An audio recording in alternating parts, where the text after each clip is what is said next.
교회에서는 성경학교가 진행되고 있습니다. 여러분들 기도해 주시고 여러모로 도와주셔서 성경학교가 지금 은혜 중에 진행되고 있어요. 감사를 드립니다. 마칠 때까지 월요일날 마칠 때 계속해서 관심을 갖고 기도해 주시기 바랍니다. 오늘 룻기 네 번째 강해입니다. 제자리 찾기라고 하는 제목으로 하나님 말씀 증거하겠습니다.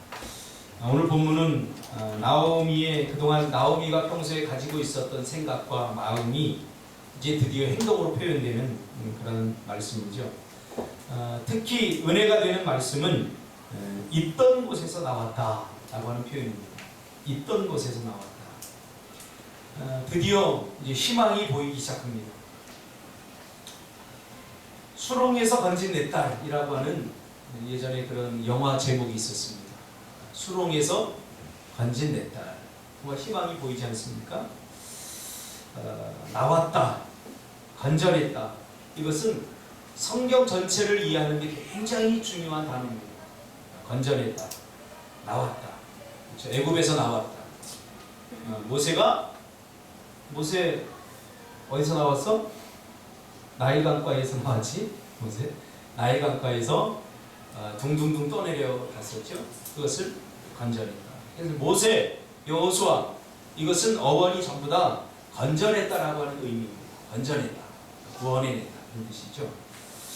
희망은 항상 마음에서 완성되는 것이 아니라 행동을 통해서 완성이 되는 것입니다.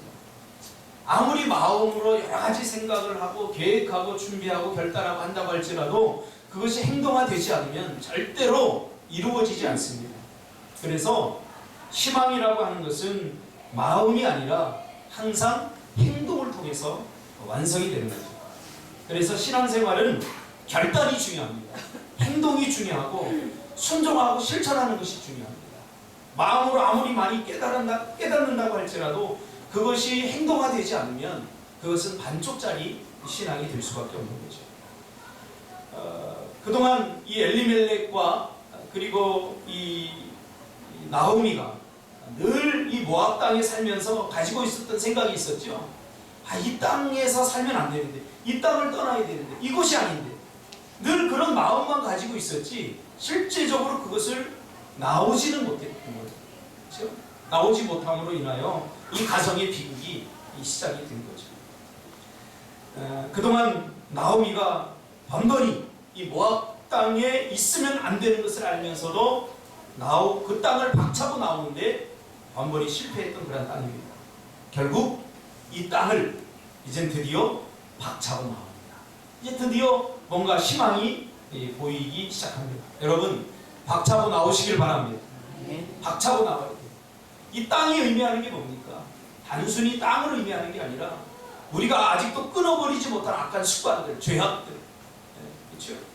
그런 고질적인 우리의 죄들, 이것들입니다. 이번 한 번만 하면서도 계속해서 반복되어지는, 그래서 이 고리를 끊지 못하고 여전히 머물고 있는 그것이 바로 이 모압 땅입니다. 나오미는 분명히 알았지만 그러나 그 땅을 박차고 나오는데 번번이 실패했던 거죠. 여러분, 하나님의 시간은 항상 지금입니다. 항상 지금. 그러나 사단의 시간은 항상 다음이고 나중입니다. 우리는 얼마나 여기에 많이 속는지 몰라요. 그러므로 여러분, 결단하고 도전하시길 바랍니다. 그래서 항상 주인공은 믿음이 있는 사람이 주인공이 되는 거예요. 능력 있고 실력 있는 사람이 주인공이 되는 것이 아니라 믿음 있는 사람, 그 믿음으로 결단하는 사람을 하나님께서는 쓰신다는 사실입니다. 그래서 한 사람의 결단이 굉장히 중요합니다. 한 사람. 어제도 우리 찬양인들을 이렇게 하는데 준석 집사가 애들이 말 듣습니까? 잘 안 들어요. 그러니까 자, 앉으세요. 그러니까 안 앉아요. 참 앉으면 좋겠는데, 앉으면 천국인데 안 앉아요. 그러니까 앉으려고 자, 앉으세요 하다 보니까 당황하게 되고 이게 안 되는 거예요. 내가 그랬어요. 쟤네들 절대 다 안 앉으니까 찬양을 먼저 시작하면 앉을 거다. 그러니까 네 하고 찬양을 시작하니까 진짜 앉아요. 그렇죠? 항상 한 사람의 그 결단, 한 사람의 의지, 도전, 이것이 굉장히 중요합니다. 모압은 모압은 나오미가 있어야 될 땅이 아니었어요. 그런 생각이 들기도 합니다. 조금 더 일찍 나왔더라면 하는 아쉬움이 있습니다. 조금 더 일찍 나왔더라면 남편도 잃지 않게 될 것이고 두 아들도 잃지 않았을 텐데 하고 후회해보지만 어떻게 보면 모든 것을 잃은 후에 후회하는 것이 우리 인간의 뼈저린 한계인 것 같습니다. 기회가 주어졌을 때 그게 기회인지 잘 몰라요. 그러나 비로소 그런 것들이 사라져버리고 그런 기회가 다 떠났을 때 이것이 기회였구나 하는 것을 사람들은 그때야 깨닫게 된다는 거죠. 이 모압 땅은 나오미가 있어야 될 땅이 아니었습니다. 그는 모든 것을 다 잃고 나서 비로소 깨닫게 되었죠. 약간 늦은 감이 있는 듯 보이지만 저번 주에도 말씀드렸듯이 조금 늦은 감이 있지만 그러나 결단하는 순간 그것은 절대로 늦은 것이 아닙니다. 행동화하는 순간 늦은 것이 아닙니다. 우리는 매일매일 이와 같은 도전과 이와 같은 후회, 갈등 속에서 우리가 살아가고 있어요. 이번 주부터 집사람과 약속을 한 게 있어요. 새벽 예배 마치고 운동을 좀 하자. 이게 나이살이 잘 안 빠져요. 뱃살도 안 빠져요. 그렇다고 밥을 줄일 수는 없어요. 밥식으로 살거든요. 나이를 들면. 그래서 밥을 줄이면 기운이 없고 이번 주 중에 제가 조금 덜 먹었더니 기운이 없어요. 막 머리가 아프고 더위도 막 오고 그래요. 그래서 이건 밥 줄이는 거 힘들겠구나. 이제 운동으로 근육화를 하자. 그래서 새벽 예배 마치고 이제 그 88 운동장에 가서 좀 운동을 해야 되겠다. 한 번 하니까 너무 좋더라고요. 그래서 새벽 예배를 마치고 운동하기로 결단을 하고 굳게 결심을 했는데 아직까지 운동을 못하고 있습니다. 할렐루야. 왜요? 박차고 나가는데 박차고 나가야 되는데 박차고 나가는데 실패를 한 거예요. 저는 그래도 의지가 있다고 생각을 하거든요. 그래서 첫째 날 딱 끝나고서 박차고 나가려고 하는데 누가 내 뒷다리를 잡아요. 내일부터 하면 안 될까? 화가 나는 거예요. 박차고 나가야 되는데 이게 사단의 음성처럼 들리는 거예요. 지금이 아니면 안 되는데. 그래서 저는 우리 박모세 성도님 참 대단하다고 생각해요. 참 매일 운동하고 이렇게 하는 게 이게 보통 힘든 게 아니고 차순지 집사님도 저 날씬한 몸매를 유지하는 게 다 비결이 있어요. 박찼기 때문에 가는 거예요. 박찼기. 근데 이게 잘 안 돼요. 왜? 습관이라는 게 굉장히 무섭습니다. 이렇게 하면 안 되는데 이렇게 살아서는 안 되는데 우리는 늘 마음속에 그런 생각을 갖고 있는데 이것을 박차는데 우리가 번번이 실패하는 거죠.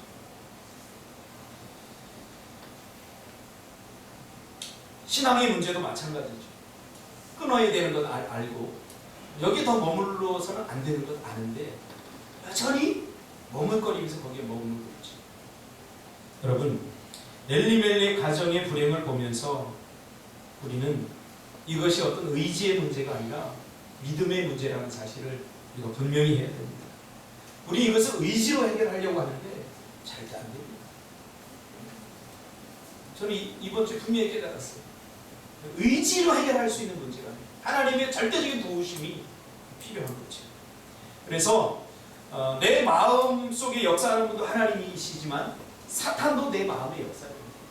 그래서 마음의 문제만으로는 안 되고 내 안에 역사하시는 성령, 내 안에 역사하시는 하나님을 도와주려면 어떻게 되냐면 우리가 그것을 행동하는 것이, 실천하고 순종하는 것이 굉장히 중요합니다. 엘리멜렉 가정은 사정이 어떻든 간에 아무튼 그들이 있어야 될 자리를 떠난 것은 사실입니다. 하나님의 섭리는 뭐였죠? 어떤 일이 있어도 이스라엘 백성은 약속의 땅을 떠나서는 안 된다 하는 것입니다. 그렇다고 하면 어쩔 수 없는 상황이 온다고 할지라도 절대로 그 땅을 떠나서는 안 됩니다. 그런데 엘리멜렉 가정은 흉년이 오자 떠났습니다. 여러분, 죽어도 약속의 땅에서 죽으시기를 바랍니다. 죽고 싶지 않은 모양이죠. 죽어도 내가 이 약속의 땅에서 죽어야 되겠다 하는 결단을 사단이 무서워합니다. 혹여 내가 잠시 이런 생각을 사단은 좋아합니다.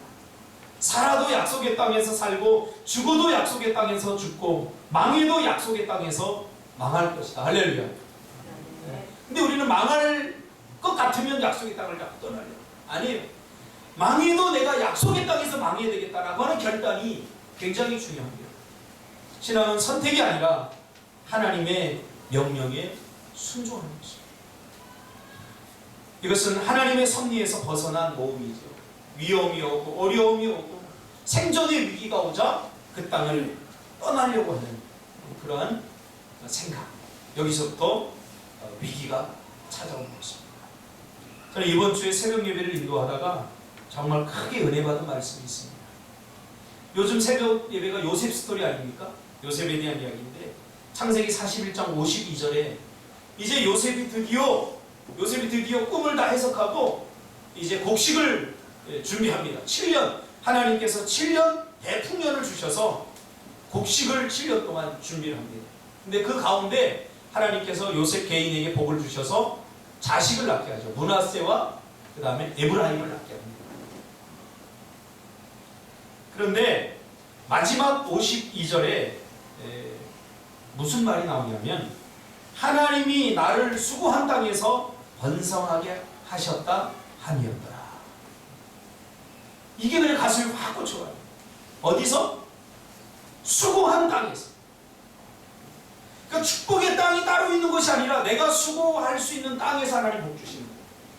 내가 수고. 겉으로 보기에 멋져 보이는 모압 땅, 풍성해 보이는 모압 땅이 그것이 룻의 가정과 엘리멜렉 가정이 복받을 땅이 절대 아니라는 거예요. 수고할 수 있는 땅, 땀을 흘릴 수 있는 땅, 하나님을 위해서 사역하고 하나님을 위해서 땀을 흘릴 수 있는 그 땅이 곧 번성할 수 있는 하나님의 축복의 땅이다. 그러므로 여러분, 내가 서 있는 그 땅에서 수고하시길 바랍니다. 수고를 해야 하나님께서 번성하게 하신다. 그러니까 요셉이 어디에서 수고했어요? 아이러니하게도 애굽에서 수고했어요. 가나안을 떠나서 애굽에서 수고했어요. 애굽에서 땀을 흘렸다고. 근데 하나님은 그 애굽 땅에서 하나님은 요셉에게 번성하게 하는 은혜를 주셨다.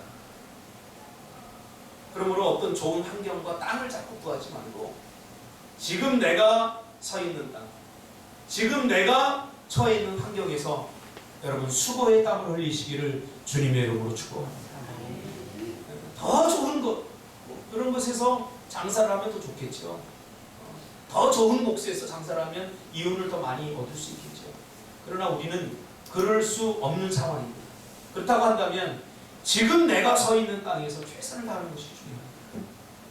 우리 교회도 더 좋은 여건, 큰 교회들은 일꾼들이 얼마나 많습니까? 더 좋은 환경, 그런 데서 예배하고 사역하고 헌신하면 좋겠죠. 그러나 큰 교회도 보니까 수고하고 땀을 흘리는 자에게 하나님 복을 주시는 거지 그냥 큰 교회 간다고 자연히 머물러 있으면 덩달아서 복을 주시는 하나님은 절대 아니라는 사실입니다. 그래서 개척교회가 중요한 것이 뭐냐면 우리 모두가 수고할 수 있기 때문에 모두가 수고할 수 있기 때문에 이번도 성경학교 보니까 모두가 동참, 기도로 동참하고 물질로 동참하고 다 동참하고 하나님은 수고한 땅에서 번성하게 하신다는 겁니다. 수고하고 땀을 흘리는 현장, 사역의 현장을 우리가 지켜야 합니다. 교회도 지키고 그래야 하나님께서 우리를 번성하게 하신다는 거죠. 제 그 친구 목사 중에 다음교회 이영봉 목사라는 분이 이번에 교회를 이렇게 마련을 해서 지금 봉사를 하고 있어요. 봉사를 하고 있는데 어제 전화가 와서 마음 아픈 이야기를 하더라고요. 어떻게 보면 어느 정도 예상을 하는 거예요. 교회를 옮기고 나면 성도들이 이렇게 떠나와요. 여러 가지 이유를 들어서 이렇게 교회를 떠나요. 근데 본질은 뭐예요? 황급이에요.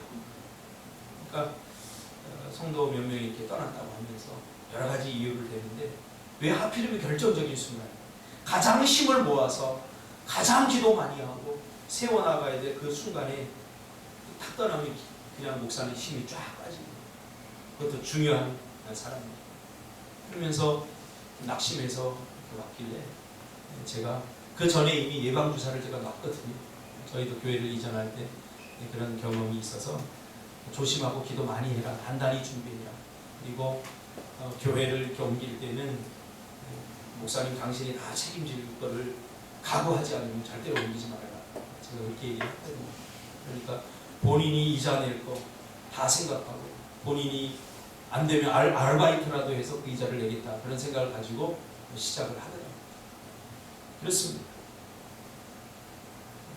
우리가 지켜야 될, 우리가 있어야 될 현장에서 우리가 희생하고 헌신하고 땀을 흘릴 때 그것이 희망이 되는 것이죠. 오늘 엘리멜렉 가정처럼 있어야 될 땅에서 땀을 흘리지 않고 수고해야 될 땅에서 수고를 포기하고 괜찮아 보이는 모압 땅을 향해서 떠났을 때 비극이 시작된 것입니다. 참 그래서 섭리라고 하는 말이 이 룻기를 이해하는 게 가장 중요합니다. 이 섭리라는 말을 우리가 반드시 이번 룻기에서 다른 것은 다 잊어버려도 섭리적 신앙, 섭리가 무엇인가를 여러분 좀 이해했으면 좋겠습니다. 왜냐하면 우리 마음속에는 은근히 기적 신앙이 있거든요. 원펀치 쓰리강림. 한 번 기도해서 내 인생을 전부 해결하려고 하는. 그러나 이 룻기에는 기적이 나타나지 않습니다. 절대로. 반면에 하나님의 섭리로 이 엘리멜렉 가정에 처한 이 위기를 해결해 주십니다. 그러니까 섭리가 왜 중요한가 하냐면 하나님은 이 세상을 기적으로 통치하는 것이 아니라 섭리를 통해서 통치하시기 때문입니다. 하나님은 이 세상을 자기 기분과 자기 감정대로 마음대로 이랬다 저랬다 하는 그런 변덕적인 신이 아니라 분명한 질서와 규칙을 통해서 다스리시고 통치하십니다. 그래서 배우는 것이 중요합니다. 신앙생활을 잘하려면, 하나님이 기뻐하는 건강한 신앙을 가지려면 가장 중요한 것이 배우는 것입니다. 배워야 됩니다. 신앙생활은 내 마음대로 하는 것이 절대 아닙니다. 신앙은 자기 마음대로 하는 것이 아니라 배워야 됩니다. 왜냐하면 하나님은 이스라엘 백성들을 학습 공동체를 부르셨거든요. 배우는 공동체를 부르셨거든요. 믿음은 배움을 통해서 더 확산되고, 건강한 신앙은 온전한 배움이 이루어질 때 가능한 것이거든요. 그래서 디모데 후서 3장 14절에 사도 바울은 너는 배우고 확신한 일을 거라, 이렇게 말하고 있습니다. 확신은 무엇을 통해서 와요? 배움을 통해서 와요. 제가 성경 공부를 하면서도 깨닫습니다. 처음에 희미했던 믿음들이 배움을 통해서, 하나님의 말씀을 가르치고 배움을 통해서 나중에 확신하게 됩니다.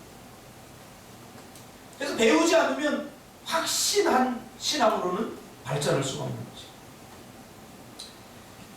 섭리.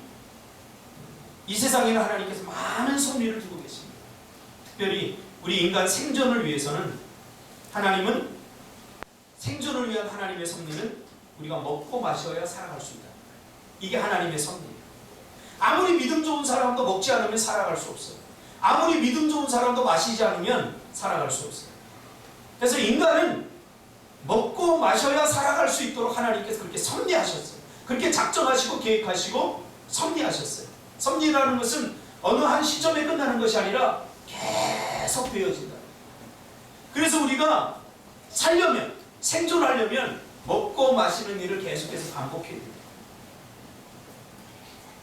이것은 기적으로 해결될 일이 아니라 우리가 하나님의 섭리에 순종함으로 배고플 때 먹어야 되고 목마를 때 마심으로써 우리는 생존할 수 있는 거죠. 이것을 기적으로 해결하려고 해서는 안 돼요. 막 1년을 굶으면서 기도하면서 하나님 나 살려주세요. 이게 참 어리석은 일이에요.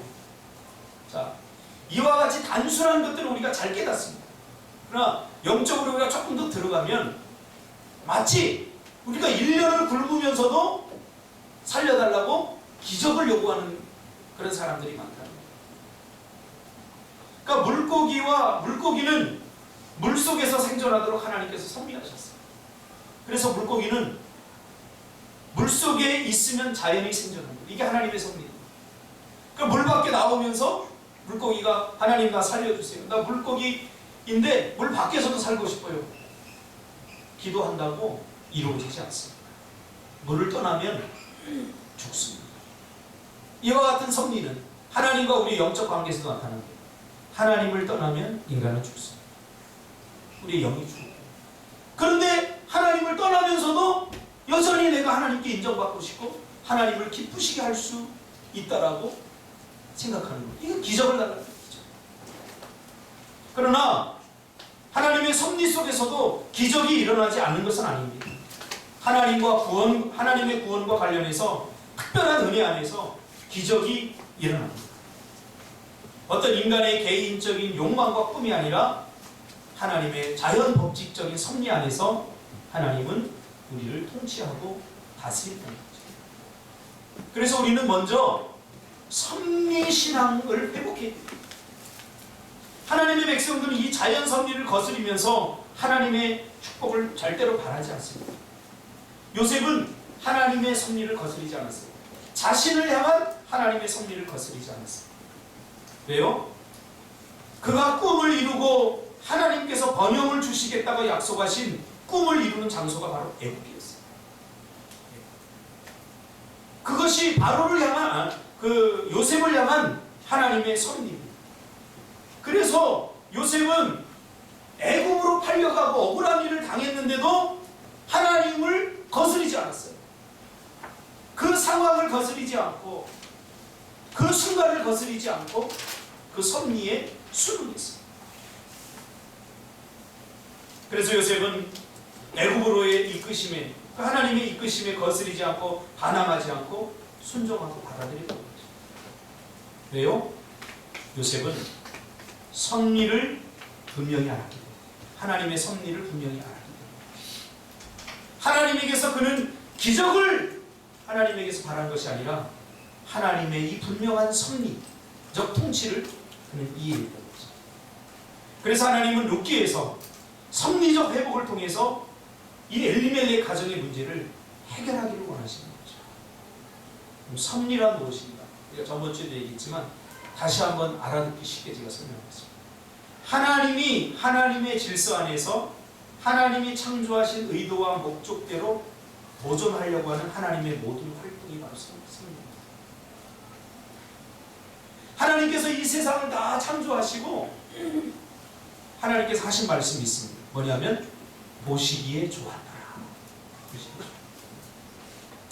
저는 처음에 이 성경을 읽으면서 그걸 보면서 이런 생각을 했어요. 하나님이 만드신 것들이 얼마나 아름다웠으면 보시기에 좋았다고 했습니다. 근데 나중에 성경을 읽으면서 이 생각이 잘못됐다는 것을 깨달았어요.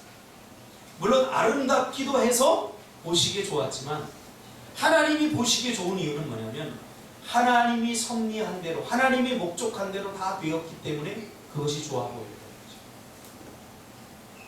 해는 해의 섭리는 뭐예요? 낮을 주관하도록. 그래서 낮 되면 이렇게 밝히면서 낮이 되는 거예요. 아, 내가 의도하고 섭리했던 대로 되네. 또 저녁이 돼서 시간이 지나면 해가 지고 그 다음에 뭐가 떠요? 달이 떠요.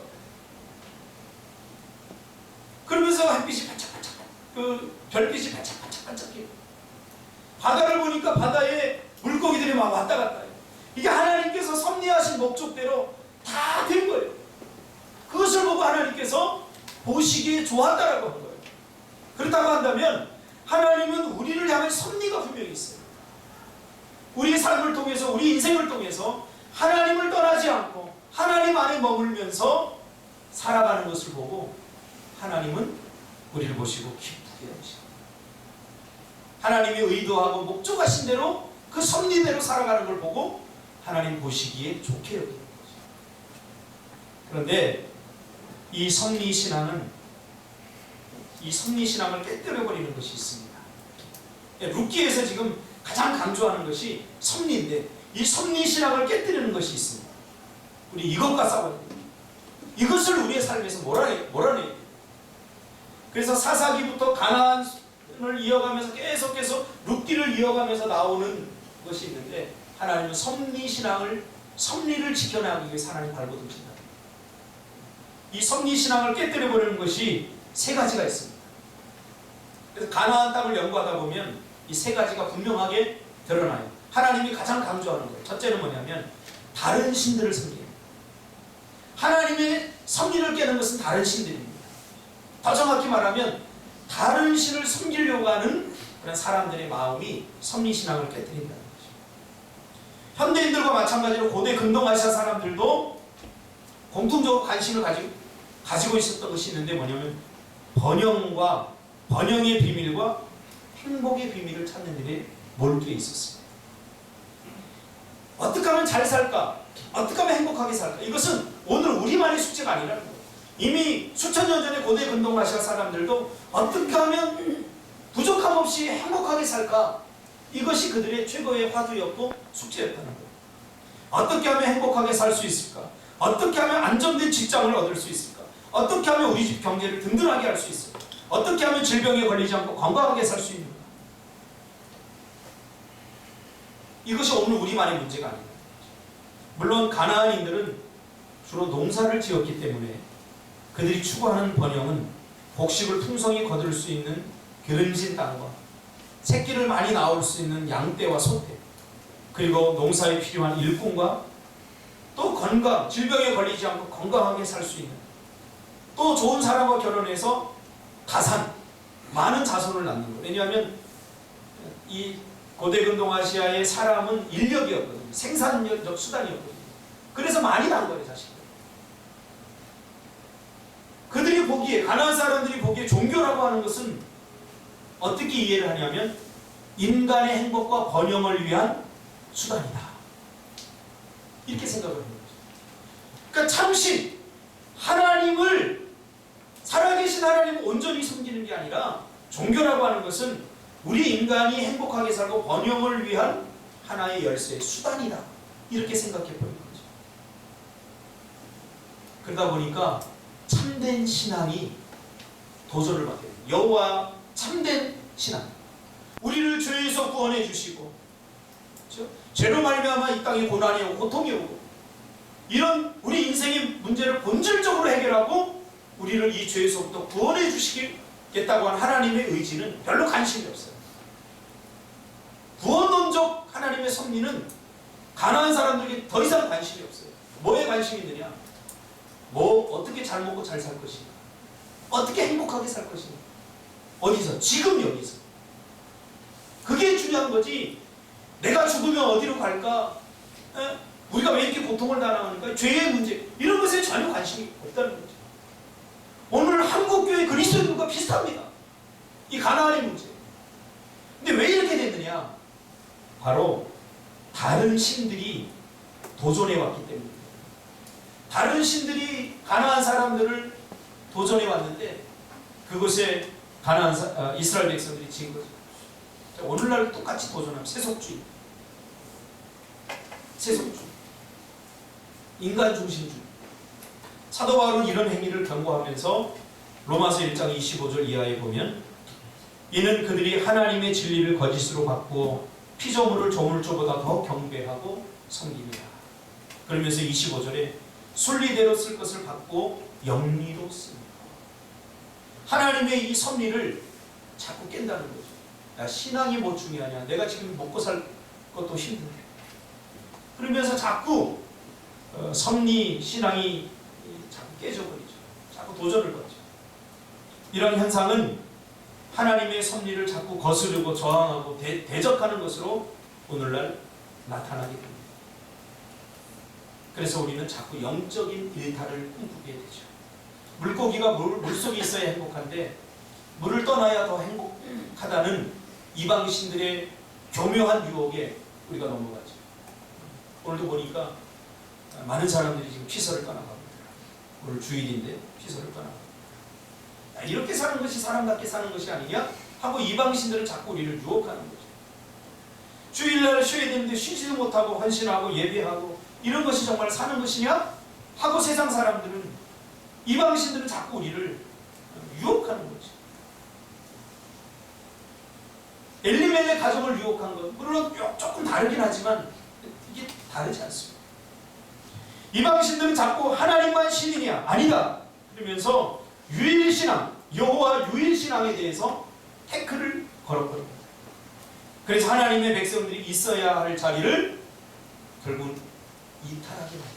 떠나게 함으로써 자기의 사단의 뜻을 이루려고 합니다. 여기에 우리가 넘어가는 이 방식. 그래서 얼마나 많은 사람들이 믿음에서 떠나고 신앙적 적당주의에 머물러 있는지 모릅니다. 어제도 제가 리더스쿨을 지금 하고 있는데 한 부모님이 또 오셔서 리더스쿨을 하고 싶다고, 자기 자녀들을 이렇게 맡기고 싶다고 그래서 이야기를 하던 중에 그런 이야기를 합니다. 나도 교회 다녀요. 제가 들어보니까 교회를 그냥 다니는 거예요. 그러면서 남편과 결혼을 했는데 남편이 카톨릭인데 한동안 가정의 평화를 위해서 캐톨릭에 다니다가 이게 뭔가 아닌가 싶은 생각이 들어서, 그래서 얼마 전부터 요 근처에 있는 교회에 이렇게 나가기 시작합니다. 이렇게 합니다. 그러니까 다양한 모습. 정말 오늘날 우리는 이 절대주의, 기독교적 절대주의 신앙, 여호와 유일 신앙에 대해서 계속 도전을 받고 있습니다. 이것이 이방신들이 다양한 모습을 띠고 우리에게 도전하는 거죠. 또 하나는 이 하나님의 섭리를 깨버리려고 도전하는 또 하나는 분열된 문화입니다. 분열된 문화. 하나님은 우리를 만드시고 문화적 명령을 내리셨습니다. 왜 문화적 명령을 내리셨느냐? 우리가 살아가는 삶의 터전, 이것이 굉장히 중요합니다. 신앙과 문화는 함께 갑니다. 그러니까 신앙생활은 우리의 삶 속에서 드러나야 되는 거죠. 교회에서 드러나는 게 아니라 우리의 삶 속에서 신앙은 드러나야 됩니다. 우리의 믿음은 삶 속에서 드러나는 거예요. 삶 속에서 나타나야 돼요. 그래서 문화가 중요합니다. 삶이 바로 문화이기 때문에. 삶이 바로 문화입니다. 많은 그리스도인들이 괴리감을 느끼는 게 있어요. 교회에서는 정말 믿음이 있고 교회에서는 정말 그리스도인다운 그리스도인 모습으로 비춰지는데 세상에 나가면 세상 사람들과 별로 구분이 되지 않는 모습으로 우리는 마치 카멜레온처럼 이렇게 변하죠. 그 세상에 나가서는 세상 사람들과 똑같이 살고 교회에 와서는 또 크리스찬처럼 살려고 하는 이런 괴리 속에 누구나 이 갈등이 다 존재하고 있습니다. 이런 현상이 왜 일어나느냐? 분열된 문화 때문에 일어나는 거예요. 그래서 하나님은 원 스피릿, 원 컬처, 하나의 영을 가진 사람은 하나의 똑같은 문화를 만들어내도록 그렇게 우리에게 문화 명령을 만들어내셨어요. 그래서 우리는 거룩한 문화, 건강한 문화, 하나님이 기뻐하는 문화를 자꾸 만들어내요. 여러분, 문화라고 하는 말을 전체적으로 우리가 통합적으로 지금 사용하고 있는 거예요. 뭐 놀이 문화도 있고 결혼 문화도 있고 이 문화는 원스피릿, 하나님의 한 영을 받은 한 하나님의 백성들이 하나로 만들어냅니다. 그러니까 지금 이 세상에는 문화가 많이 분열되어 있습니다. 자, 이 분열된 문화 속에서 가장 피해를 보는 게 누구냐면 그리스도입니다. 주일날 자격증 시험을 봐요. 이게 분열된 문화의 예입니다. 자격증 시험을 보는데 주일날 우리 그리스도인 주일날 예배 드려야 되잖아요. 못 가요. 제가 따고 싶었던 그 자격증도 지금 아직 못 따고 있는 것 중에 하나가 있는데 주일날 시험 보기 때문에 제가 못 가요. 이걸 따면 제 사역이 조금 더 괜찮아질 거라고 저는 생각을 해요. 만약에 우리 문화가 하나의 문화가 되어서 주일날 시험 보는 거 없어요. 월요일날, 평일날 시험 본다. 그러면 이런 피해를 우리가 당하지 않겠죠. 보지 않겠죠. 그러니까 이것은 우리가 건전한 문화, 원스프릿에서 나온 문화를 만드는데 실패했기 때문에 나타나는 현상 중에 하나입니다. 제가 어릴 적에 신앙생활을 했던 그 신앙의 모태, 뭐 텃밭 같은 곳이 백령도입니다. 거기서는 제가 있을 때 98%가 크리스찬이었어요. 언더우드가 선교를 가다가 풍랑을 만나서 중화동이라는 곳에 잠깐 배를 대고 거기서 예배를 드려서 거기서 복음이 시작됐어요. 우리가 가봤잖아요. 백령 갔을 때 중화동 교회. 그래서 복음이 들어오기 시작했어요. 그래서 복음이 확산이 돼서 98%가 크리스찬이에요. 그러니까 원 스프릿, 원 컬처예요. 백령도. 그래서 주일날 예수 안 믿는 사람들이 예수 믿는 사람 눈치를 봐요. 가게를 주일날 열잖아요. 그 가게 망해요. 왜냐하면 예수 믿는 사람들이 그 가게는 절대 가서 안 사주거든요. 그러니까 예수 믿지 않는 사람이 가게를 열면 주일날 자연히 문을 닫아요. 그리고 밖에 뭐라고 써놓냐면 그 사람 교회가 안 다니는데 주일은 쉽니다 이렇게 써놔요. 그러니까 원 스프레드 원 컬처가 나온 거죠 여기서. 우리는 오늘날 이것을 잃어버리고 있다는 거예요. 여러분 동성애 축제, 퀴어 축제 이거 문화의 분열된 조짐 중에 하나예요. 인권이라고 그러죠. 인권이라고 하는 것은 교묘하게 인권으로 포장돼서 동성애도 하나의 인권이다. 하나의 취향이다. 신이 원래 그렇게 만들었다. 이러면서 인권을 주장하면서 동성애, 남자와 남자가 결혼하고 여자와 여자가 결혼하는 것은 이것은 당연한 일이다. 이렇게 지금 계속해서 도전을 해오고 있죠. 막아야 됩니다. 퀴어 축제. 어떻게 해서든지 막아야 됩니다. 가만히 보면 거기에 사단주의가 도사리고 있어요. 그러니까 사단주의를 우리가 잘 모르겠으면 이렇게 판단하면 됩니다. 사탄은 절대로 달콤하게 유혹을 하지만 결과는 절대 책임지지 않습니다. 자, 여자와 여자, 남자와 남자 다 결혼한다고 보세요. 인류는 끝입니다. 누가 아이를 낳아요? 거기에는 사단이 도사리고 또 다른 하나는 인간의 자기중심성입니다. 이기적이에요. 그 걔네들이 주장하는 게 뭐냐면 내가 좀 이렇게 설계하면 또 이거 고소당할 수도 있어요. 걔들이 주장하는 건 뭐냐면 그럼 아이는 어떻게 낳을 것이냐? 인류는 어떻게 생존할 것이냐? 너희들이 낳아. 너희들이 낳아서 우리한테 주면 우리는 입양하겠다는 거예요. 얼마나 이기적입니까? 농담을 하고 있는 거죠. 절대 책임지지 않습니다. 근데 이게 왜 중요하냐면 여러분 동성애 정도는 그래도 봐줄만 하지 않나 이런 생각을 하고 있는데 절대 그렇지 않습니다. 사단은요 야금야금 들어와요. 동성애자들이 자기네 인권을 주장하면서 우리 합법적으로 하게 해달라 그러면서 법제화하고 이런 순간에 무슨 일이 또 일어난 줄 아세요? 성소외자들은 누구냐면 성적인 만족을 정상적인 어른한테 느끼는 게 아니라 어린아이들 5살, 6살, 7살 이런 애들 보면 성적으로 다 흥분하는 사람. 그러니까 자기들도 그래서 얼마나 어린아이들이 성적으로 유린을 당합니다. 근데 자기들도 인권이다 그러면서 이것도 법제화해달라고. 여러분 난리 아닙니까? 지금 난리. 사상이적 삶이 지금 재현되고 있어요. 자기 소견에 옳은 대로 행하였더라. 사사기서 마지막에 나오잖아요. 자기 소견에 옳은 대로 자기가 하고 싶은 대로 자기가 뜻하는 대로 다 하겠다는 거예요. 오늘날 우상은 누굽니까? 나입니다. 인간입니다. 인간이 자기 마음대로 하려고 하는 거예요. 가나안의 신들을 실체를 분명히 알아야 돼요. 가나안의 신의 실체는 여러분 이거 만들어 놓은 거 이거 우상이 아니에요. 이거 누가 만들었어요? 사람이 만들었어요. 왜? 자기가 신이라고 하면 좀 미안하니까 이런 거 만들어 놓고 여기에다 자기가 하고 싶은 대로 다 규칙과 원칙을 다 만들어 놓고 이걸 섬겨라. 그럼 내가 복을 주겠다 이렇게 하라. 인간의 자기숭배. 인간의 불행은 언제부터 시작됐죠? 인간이 피조물로서의 자기의 위치, 제자리 찾기를 해야 돼. 자기 자리를 지켜야 되는데 사단이 뭐라고 했어요? 야, 너 동산 중앙에 있는 이 실과를 먹으면 눈이 밝아져서 하나님처럼 돼. 이걸 먹으면 하나님처럼 돼. 그러니까 하나님 먹지 말라고 합니다. 그러니까 인간이 하나님처럼 되려고 이걸 따먹습니다. 우리는 자기의 수준과 자기의 삶의 능력을 분명히 알아야 돼요. 물고기는 날아다니는 새를 보면서 부러워하면 안 돼요. 그게 불행의 시작입니다. 물고기는 최대한 물에서 만족할 수 있는, 그렇죠? 그것이 아름다운 거예요. 하나님 보시기에 좋은 거예요. 얼마 전에 한국 기업의 리더를 분석한 리포트를 제가 본 적이 있습니다. 한국 기업의 리더의 문제가 무엇인가 외국 기업에서 분석을 했는데 단 하나로 제가 요약을 합니다. 한국 기업의 리더의 문제는 뭐냐면 기업을 운영하면서 가장 좋은 것은 자기 혼자 누리고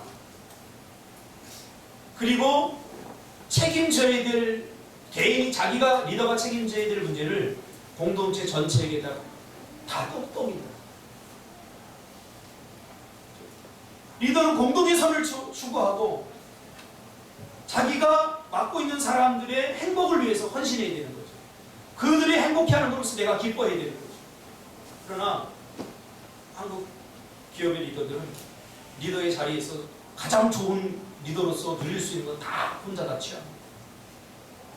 좋은 정보도 없고 좋은 거 다 자기 개인을 위해서 취하고 그 다음에 결정적으로 문제가 생기고 세금 문제 생기고 이렇게 하면 자, 이 회사의 문제니까 너희들이 다 책임져요. 그래서 보통 분담을 했잖아. 자기가 그동안 착취한 걸 금고했습니다. 이 문제다. 근데 이게 인간 본질의 문제예요. 에베소 4장 5절에 주도 한 분이요 믿음도 하나요 세례도 하나요. 무슨 말씀입니까? 같은 영을 받은 사람들이 각각 다른 문화를 만들려면 문화 분열이 일어나서 불행해진다. 제가 어릴 적에 그 백령도에서 정말 지금 같은 꿈 같아요. 막 처음 주일이 되면 차인벨이 교회 종소리가 울려요. 떼느라 떼느라. 우리 성경학교 할 때 아침에 웃으면서 이게 정말 실현된 나라예요. 실현된 천국이에요. 그러면 아이들이 막 교회로 가요. 성경학교도 얼마나 기대했는데요. 성경학교를 가는데 뒤에서 뭐 8시다 그러면 애들이 7시부터 나가서 기다려요. 8시 나오면 앉을 자리도 없어요. 아침에 웃으면서 이 찬양이 들려오면 100m 뒤에서도 가슴이 막 뛰어요. 빨리 가야 돼. 학교에서 행사를 해요. 운동회를 하면 목사님이 제일 먼저 딱 와서 목사님이 딱 중간에서 교장 선생님이 혼화하는 게 아니라 목사님이 설교를 하고 목사님이 축도하고 운동회를 시작해요. 천국은 먼 미래에만 이루어지는 것이 아니라 우리가 제자리 찾기를 할 때 우리가 있어야 할 자리에서 땀을 흘리고 수고할 때 이루어지는 거예요. 여러분 지금 어디 여러분이 서 있는 자리 지금 어디입니까? 혹시 모압 땅은 아닙니까? 이제 제자리 찾기를 해야 됩니다. 어떤 사람은 마음이 떠나고 요즘 그리스도인들은 신앙에서 마음이 많이 떠났어요. 그래서 교회에 여전히 머물러 있지만 별로 교회에 대해서 중요하게 생각하지 않아요. 자기 가정사를 더 중요하게 생각해요. 교회 공동체를 중요하게 생각하죠. 저는 아직도 기억해요.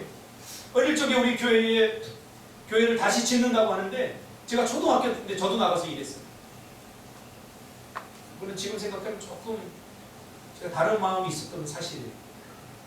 순전한 마음으로 교회 짓기 위해서 나간 게 아니라 어떤 친구가 와서 야 교회에 바닥을 뜯는데 그 바닥에 옛날에 내가 헌금하려고 갖고 장난하다가 떨어뜨리는데 그 밑에 들어가서 못 꺼낸 돈이 있어.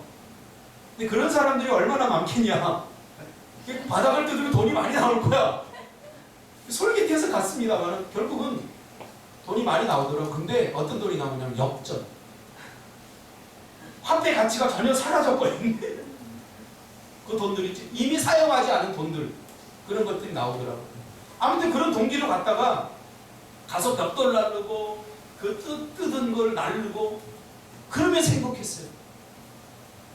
그러니까 그 유년 시절의 그게 지금도 주마등처럼 지나가서 행복이에요.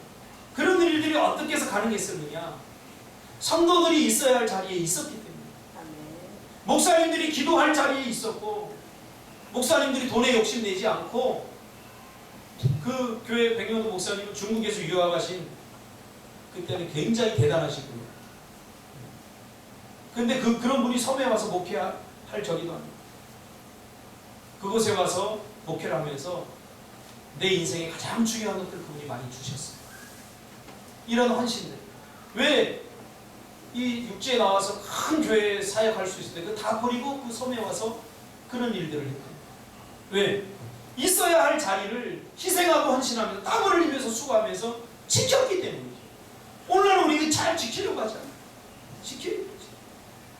마지막 세 번째는 악의 문제입니다. 기본적으로 그리스도인들은 선을 추구해야 됩니다. 왜냐하면 하나님은 선한 분이고 우리는 그분의 형상을 따라 지음을 받았기 때문입니다. 여러분은 다 선한 분입니다. 할렐루야. 악하게 살려고 하지 마세요. 그러나 이 세상은 악한 사람이 득세하는 것처럼 보입니다. 그래서 부러워하죠. 예수 믿는 사람처럼 선하고 착하게 살면 손해보고 그리고 예수 제대로 믿으면서 신앙생활 한다는 것이 과연 가능한가? 이러면서 우리의 선함의 문제가 자꾸 흔들립니다. 거짓말 안 하고도 출세할 수 있는가? 이런 악의 문제가 처음부터 나는 죄야, 나는 악이야 이렇게 도전하지 않습니다. 교묘하게 선의 모습을 입고 생존의 문제를 다가옵니다. 제가 엊그제도 책을 읽는데 한 크리스천 검사가 돼서 회식을 하는데 이게 술 문제가 걸려. 이거 마셔야 되는데 마시지 않으니까 뭐 부장검사부터 시작해서 질책을 합니다. 뭐 그렇게 티내냐? 예수쟁이냐? 앞으로 너 인사에 불이익이 있을 거야. 여러분, 이건 이럴 때 어떻게 해야 됩니까? 그러니까 부장검사한테 잘못 보이니까 이번에도 이 검사 문제가 터져서 한 분이 자살하지 않았습니까? 한 번 찍혀버리니까 뭐라고 그래요? 주일날마다 와서 당직을 쓰라고 합니다. 주일. 너는 왜 이렇게 융통성이 없냐? 예수 믿는 사람은 다 그러냐? 여러분 이럴 때는 어떻게 됩니까? 그래도 믿음을 지켜야 됩니까? 아니면 평생의 꿈인 검사를 포기해야 됩니까? 신앙의 문제가 결코 녹록하지 않습니다. 사탄은 처음부터 크게 다가오지 않아요. 우리 상원 집사도 그랬어요. 선교 사실 가도 되고 안 가도 된다 이렇게 생각하는 사람도 있습니다. 그러나 공동체가 같이 하는 그 선교를 가기 위해서 상원 집사는 2번이나 직장을 그만뒀어요. 상원 집사가 저보다 훨씬 훌륭해요. 저도 그렇게 생각해요. 입장을 바꿔놓고 생각한다면 그 직장을 그만두기가 선교 간다고 쉽지 않거든요. 그래서 이번에는 내가 제주 선교 이야기를 하길래 괜찮아 상황. 제주 선교 갈 수 있을 만큼 가는 얘기가 있어요. 감동이 오더라고요.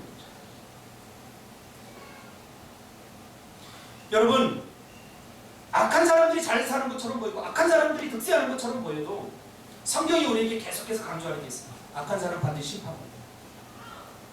선한 사람은 하나님께서 항상 보상해 주시더라.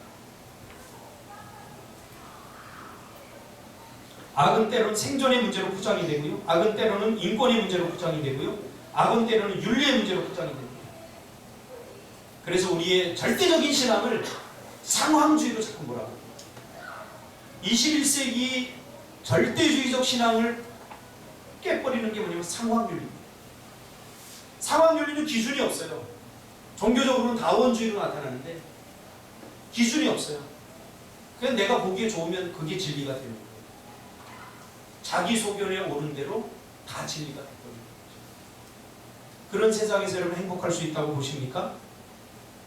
이런 세상에서 다윈이즘이 득세합니다. 뭐예요? 양육강식. 강한 사람만이 살아납니다. 강한 사람. 그래서 서로 경쟁하고 서로 싸우고 속이고 지옥 같은 삶을 경험할 수밖에 없는 거죠. 이제 나부터 시작해요. 내가 대통령이 되면 주일날 시험 보지 마라 이렇게 할 수도 있어요. 그러나 내가 지금 대통령이 될 수 없다면 내가 영향을 미칠 수 있는 곳에서부터 시작해야 돼요. 가정에 내가 대통령이라면 가정에서부터 시작해요. 내가 주일학교 5명을 맡았다면 그 아이들에게서부터 시작해요. 이렇게 내가 서 있는 곳에 땀을 흘리다 보면 내 영향력이 점점점 확대됩니다. 아까 검사 이야기를 제가 잠깐 했는데 그래서 목사님에게 이찬수 목사님에게 와가지고 이거 어떻게 됩니까? 목사님 여러분 어떻게 돼요? 여러분 같으면 어떻게 이야기하겠어요? 그래도 주일은 지켜야 되니까 검사직을 그만둬라 이렇게 할 수도 없는 거죠.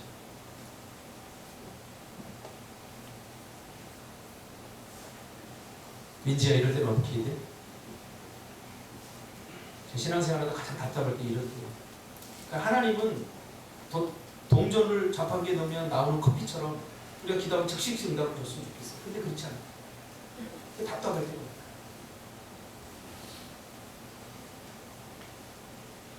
궁금한 사람 저한테 따로 찾아오세요. 제가 이야기해 줄게요. 어떻게 해결해요? 아니면 제가 읽은 책을 소개해드리겠습니다. 결국 해결이 됐습니다. 알고 봤더니 그 부장검사가 크리스찬이에요. 부장검사. 그 부장검사도 과거에 그렇게 해서 그런 신앙이 무너지고 이제는 좀 적당한 그리스도인이 됐어요. 근데 늘 마음 한편에는 이게 아닌데 그런 걸 갖고 있다가 후배가 오니까 이 후배의 버팀목이 되죠. 그래서 저 부장검사는 절대로 주일날 이제 당직이 있으면 자기가 대신 서주. 그 신앙을 지켜주고 싶어요. 왜? 그 부장검사가 그런 얘기를 하래요. 너만큼은 이런 고민을 당하고 이런 위기에 처한 그리스도인들이 희망이 되었으면 좋겠다. 그러면서 그걸 보호해 줍니다. 하나님이 보내신 사람이라고 생각을 합니다. 룻기를 통해서 하나님이 말씀하신 것은 섭리적 회복입니다. 기적을 혹시 기대한다면 룻기에서 기적은 나타나지 않습니다. 그러나 이 섭리는 다양한 곳에 나타나는데 특별히 우리가 가장 놓치기 쉬운 게 있는데 뭐냐면 관계적 섭리입니다. 결론적으로 말하면 한 여인이 고난을 당할 때, 어려움을 당할 때 이 문제를 누가 해결해 줍니까? 룻이라고 하는 나오미 시어머니, 나이든 시어머니가 스스로 살아갈 수 없는데 한 여인인 룻이 이 여인을 위해서 고난을 자처해버립니다. 마치 이 나오미의 문제가 자기 문제처럼. 그래서 그를 위해 전적으로 헌신합니다. 이 관계적 섭리. 복음서에 뭐라고 그랬습니까? 고아와 어려움을 당한 사람들 그냥 외면하지 말라고 합니다. 이게 하나님의 섭리입니다. 그러니까 섭리대로 하는 거예요. 섭리대로 회복하는 거예요. 하나님의 섭리를 떠났던, 그래서 모든 것을 잃어버렸던 한 여인과 가문이 이제는 한 여인의 룻의 절대적인 헌신, 섭리적인 회복을 통해서 한 가문을 다시 일으키는 이야기가 바로 룻기에 나오고 있습니다. 그래서 여러분 주위에 있는 사람들은 하나님의 섭리입니다. 할렐루야. 하나님의 축복임을 믿으시길 바랍니다. 매주처럼 싸우지 마세요. 하나님의 축복의 섭리를 여러분 발로 걷어차버립니다. 하나님이 여러분을 도우라고 주신 거예요. 저는 성도님들 저에게 하나님께 주신 축복이라고 저는 생각합니다. 하나님도 아시고 예전에는 그렇게 생각 안 했어요. 그러나 지금은 여러분들 우리 교회의 축복이고 하나님이 주신 기도입니다. 서로가 서로에게. 그래서 한 사람이 고난을 당할 때 그 한 사람은 그 고난을 해결할 수 없지만 관계적 섭리를 통해서 이게 회복되는 치유가 됩니다. 다음 주에 조금 더 이 섭리에 대해서 이야기하고 기도하겠습니다. 걸어가신 아버지